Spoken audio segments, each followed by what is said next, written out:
안녕하세요, 구독자 여러분. 오늘 27일, 26일이죠, 정확하게. 좀 늦었습니다. 좀 사과드리고, 다음부터 좀 일찍 좀 보내드릴게요. 11월 27일 현황민 팩트인데요. 제가 제목을 데드캣 바운스 대세 하락인가, 이렇게 좀 물음표를 떠났는데요. 일단 들어갔습니다. 들어갔는데, 내년에 신상화 때문에 다시 한번 약간 움직일 것 같다. 그렇게 뭐 여러 번 말씀드렸죠. 오늘 이제 여러 가지 내용들이 좀 분위기가 그 하락이 이제 가시화되고 본격적으로 될 가능성도 있다는 걸 좀 말씀드릴게요. 일단 IMF에서 또 며칠 전에 한국 구조개혁하라고 주문했습니다.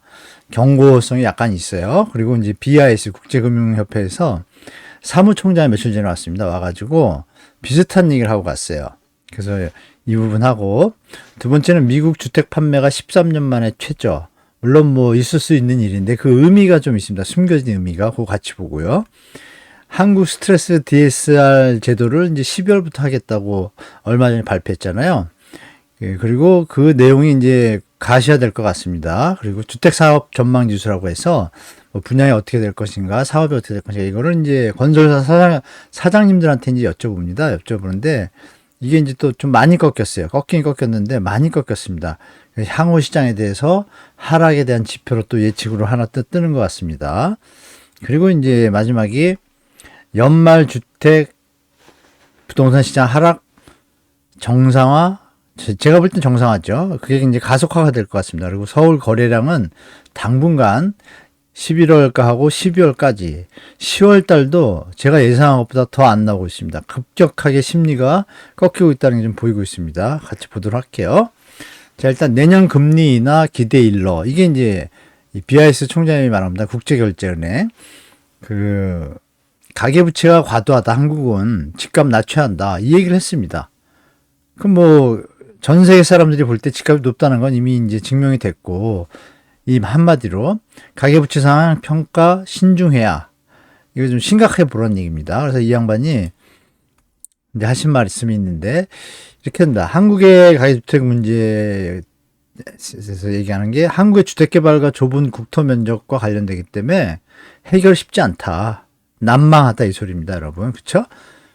지방정부나 여기서 중요한 말을 해요. 지방정부나 프로젝트 디벨로퍼 은행들이 공조해서 주택가격을 낮추어 가계부담을 줄이기 위해 노력해야 한다.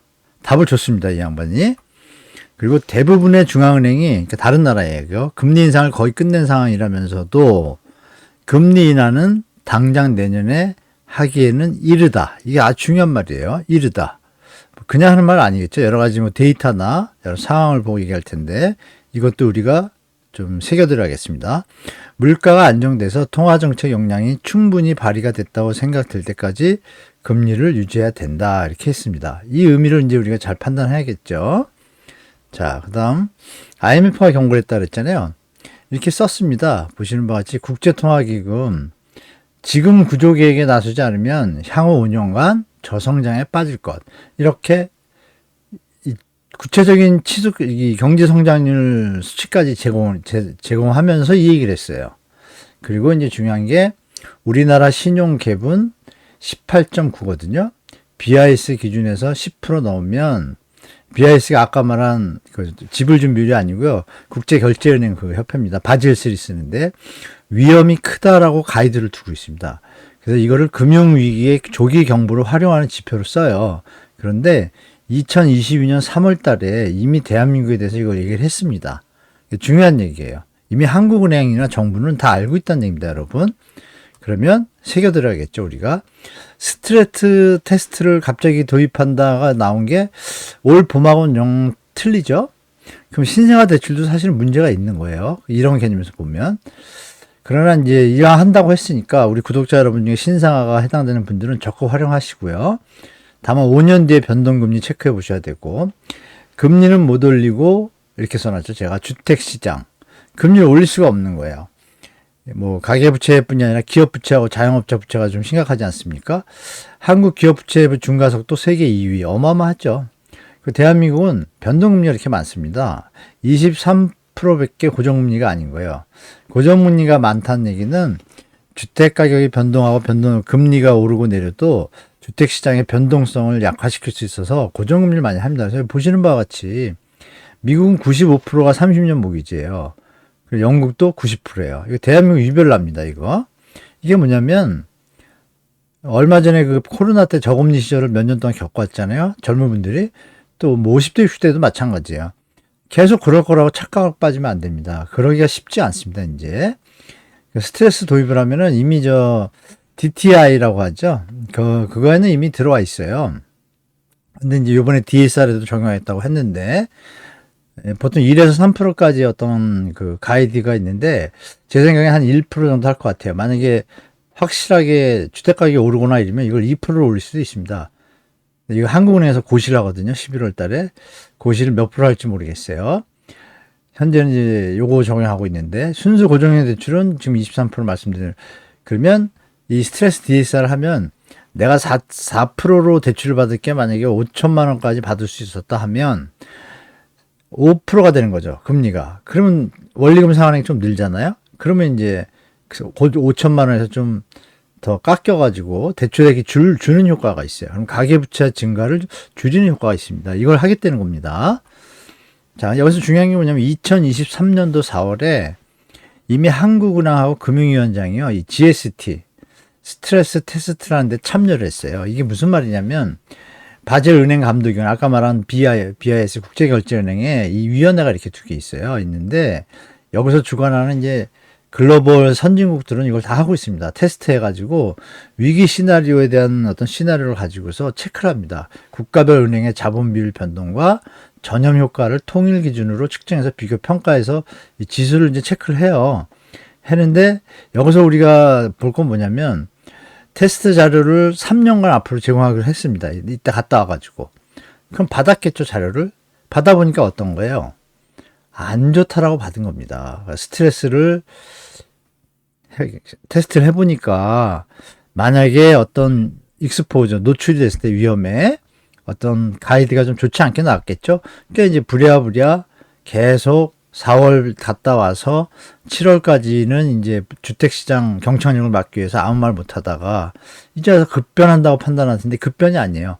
다 알고 있었고 조정 중에 한은 총재가 구조개혁 없이는 뭐 나라 망하는 지름길이라고 한 것은 뭐냐면 제가 볼 때 아마 4월달 갔다 오고 나서 얘기를 했을 것 같아요. 정부에 이창용 총재가.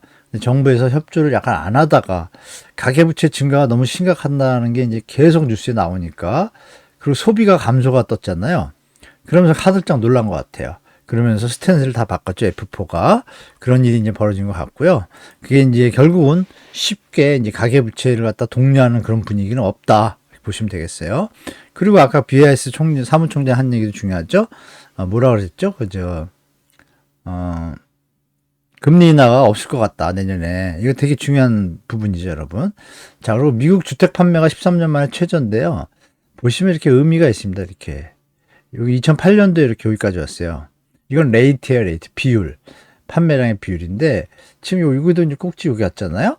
그러니까 이게 좀 의미하는 게 뭐예요? 이때 금융위기가 터졌잖아요. 그러니까 주택 판매량이 이렇게 급감해서 이 정도 수준에 온다는 거는 분명히 경제 시스템에 무슨 문제가 있는 거죠. 그러면 고정금리가 90% 이상인데도 이 정도니까 주택시장에 주택 가격이 더 이상 버티기 힘들다는 얘기겠죠. 그런데 요즘 좀 올랐잖아요. 오르면서 약간 반짝이면서 거래량이 늘었는데 그 분위기도 못 간다 이거죠. 이 데드캣 바운스 좀 비슷합니다. 그렇게 보시고. 자, 그리고 상승세를 보이던 수도권 사업 전망, 주택산업연구원에서 매달 주택사업 전망 지수하고 분양 전망 지수 이런 걸 발표하는데 이게 너무 안 좋게 나왔어요. 이번 달에.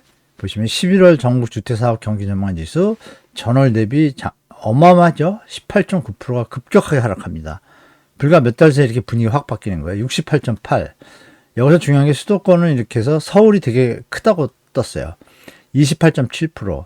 115까지 갔다가 115면 좋은 거거든요. 아시겠지만 경쟁률 좋다고 뭐 청약경률 좋다고 막 떴다가 미분양 툭툭툭 나오니까 86을 쭉 준 거예요. 실제 상황이 이게 아니구나. 수도권도 마찬가지고요. 그래서 보면 이렇게 뜹니다. 68대 이렇게 전국적으로. 여기 수도권은 83%예요. 그나마. 분양가에 따라 달라지겠죠. 현장마다. 서울이 이제 급격하게 가라앉았습니다. 마이너스 30% 가까이니까. 여기서 유심히 볼게요. 여기 울산 있죠? 울산이 80%까지 갔다가 그죠? 9월까지 되게 좋았어요, 다들.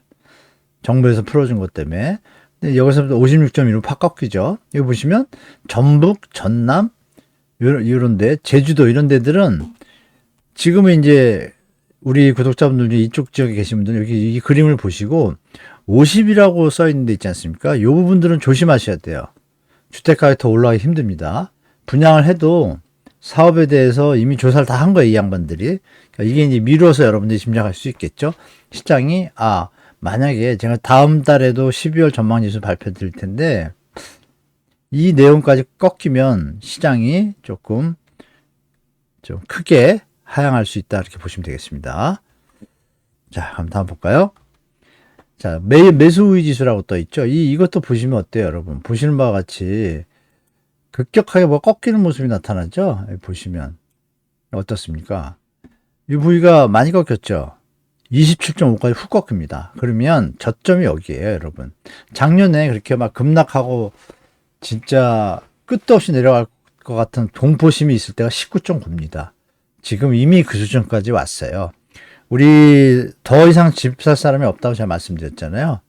이게 정상적인 가격이 아니라고 판단하는 분들이 많다는 겁니다. 시장에. 그렇게 보시는 게 좋겠습니다. 자, 서울 아파트 거래량 추이 이건 뭐 보셨고, 서울 드렸습니다.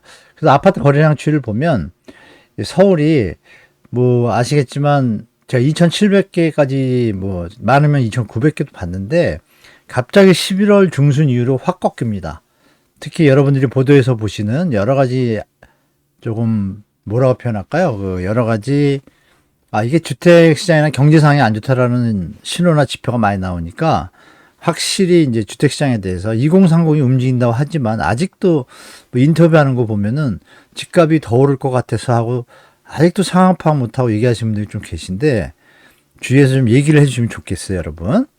갑자기 꺾이죠, 여러분. 근데 이게 그럼 12월에 살아나냐? 지금 보니까 안 살아날 것 같습니다. 잘해야 여기고 또 한 2,000대로 내려갈 가능성이 좀 높습니다. 조심하셔야겠죠. 자, 경기도도 거래량 볼까요, 여러분? 경기도 보면 잘 오는 것 같다가 이제 꺾이기 시작합니다. 언제부터? 여기 이제 8월, 9월 여기 들어가면서 자, 여기서 꺾이죠. 힘을 못 쓰고 훅 쭉 내려왔습니다. 지금 이틀 남았는데 11월 달이요. 지금 7,353개예요. 그러니까 경기도도 매물은 최대입니다. 역대. 이 경기도 수도권도 여러분도 좀 조심하시기 바라고. 이거 뭐 예전에 보셨죠? 자, 그래서 서울 아파트 직전 가격 대비 변동 추이를 제가 이렇게 오늘 700 몇 개거든요, 지금. 11월 달 오늘까지. 보시면 어때요, 여러분? 보시는 바와 같이 처음에 10월 달 이때 추석 끝나고 나서 약간 하방으로 가는 것 같다가 다시 조금 이렇게 움직이기 시작했어요. 약간 주택금리가 뭐 조금 내리니 뭐 이런 얘기 살짝 나오다가 그랬다가 스트레스 DSR 뜨고 여러 가지 경제 지표 뜨고 여러 가지 뭐 자영업자 가계부채 문제 이런 것들이 이제 가시화되기 시작하니까 확실하게 11월 15일부터는 하락 거래가 좀 많습니다. 확실하게. 이때 하락 거래가 늘어나는 것 같다가 잠시 치고 갔어요. 이거는 시장에서 부동산 현장마다 신축 단지들이 있는데서 좀 여러 가지 가격 뭐라 그럴까요? 방어하느라고 담합하는 지역도 좀 있습니다, 사실. 여기서 우리가 유념해서 볼 거는 뭐냐면 여기 제가 목동 신시가지 2개 좀 많이 오는 건 뺐습니다. 왜냐면 기준 연도가 2020년도 거였어요. 뺐고 하락거래는 다 2022년 3년 겁니다. 지금 20년도가 아니라. 그러니까 실제 보면 이 그림이 하락이 훨씬 많다는 게 보이지 않습니까? 그리고 이제 강남구 요번에 한국부동산은 정말 문제 많습니다. 요번 주도 살짝 올랐다고 통계를 냈어요. 근데 보시면 요번 주 강남 3구 이 거래 요거밖에 안 됐습니다. 11월 15일부터 보시면 어때요, 여러분? 올라간 거 요거 2개 잠깐 조금밖에 안 올라갔고 내려간 게 이렇게 많은데 어떻게 통계가 이렇게 나올까? 우리 여러분은 그래서 한국 부동산원은 이제 통계에서 이제 제껴야 되겠습니다. 주간 통계는 월간 통계는 좀 볼 수 있고 추이는 우리가 볼 수 있겠죠. 추이는 하여간 또 요번 주도 상승했는데 상승폭이 많이 줄어있습니다. 0.0 뭐 2인가 3인가 이렇게 찍어놨어요. 뭐 장난하는 것 같습니다. 제가 볼 때 국민들을 속이는 것 같아요. BRBLX콤 이거 실거래 데이터로 한 거니까 강남의 거래량이 확 줄었다는 게 18일부터 많이 줍니다. 저번 주에는 거래가 하나밖에 없던 거예요. 강남 3구에. 이 분위기를 여러분들이 강남은 이제 약간 하방으로 갈 거다. 송파는 지금 강동은 약간 꺾인 것 같고요. 송파는 아직 버티고 있는 것 같고, 강동, 서초, 강남은 조정을 다시 한번 좀 시작할 것 같습니다, 여러분. 그렇게 저는 예측이 돼요. 자, 이렇게 말씀드렸고요.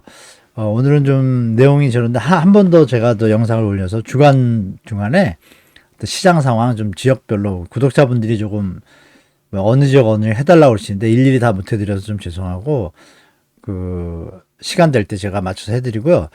일단 다음 주도 제가 볼 때는 뭐 하락 분위기로 이어질 것 같습니다. 이어질 것 같고, 여하튼 감기 조심하시고요. 뭐 행복한 한 주도 되시고, 시장이 연말까지는 이렇게 하향 조정하면서 매물은 더 늘어난다. 결정적으로 여러분, 그 공공분양 물량이 이제 좀 1월, 2월부터 또 나오기 시작해요. 그러니까 수요가 또 분산이 되지 않습니까? 이런 여러 가지 정황을 봤을 때 당분간 주택가격이 오른다는 건 쉽지 않은 일이다. 거의 뭐 99% 없다고 저는 보고 있습니다. 개인적으로. 만약에 다시 한번 또 펌핑 돼도 결국은 1년 안에 다시 한번 쭉 빠질 겁니다. 저번 주에 그거 올렸죠? 백강재 연구원의 그 30%에서 50%그 하락 시나리오에 대해서 충분한 시나리오입니다. 그래서 분명히 내려가는 건 확실한데 제가 볼 때는 고점 대비 40%까지는 갈 수 있다고 보고, 여하튼 시장 대처하시면 좋을 것 같습니다. 끝으로 그 제가 무슨 경영자 조찬회에서 끝나고 나서 그 강의 세미나에 같이 참석했었는데 우리 구독자분들이 그 CEO 분들이 많으시더라고요. 생각으로 너무 반갑게 맞아 주셔가지고 너무 제가 감사했습니다. 감사드리고 또 하간 자산 관리 잘하시고 또 이번 주 한 주 행복한 한 주 되십시오. 자, 그럼 영상 여기서 마치겠습니다. 감사합니다.